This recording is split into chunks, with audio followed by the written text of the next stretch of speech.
Hi friends, welcome back to my YouTube channel. মই ৰিকুমনি আপোনালোকক মোৰ অন্য এটা ভিডিঅ'লৈ স্বাগতম জনাইছোঁ। আজি হৈছে লক্ষী পূজা। সকলো বন্ধু বান্ধৱীক মোৰ ফালৰ পৰা লক্ষী পূজাৰ বহুত বহুত শুভেচ্ছা যাচিছোঁ।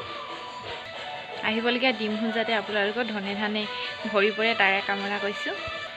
আহকচোন আজি মই দিনটো কেনেকৈ কটাওঁ, লগতে কি কি নিয়ম কৰোঁ চাই থাকিব ভিডিঅ'টো।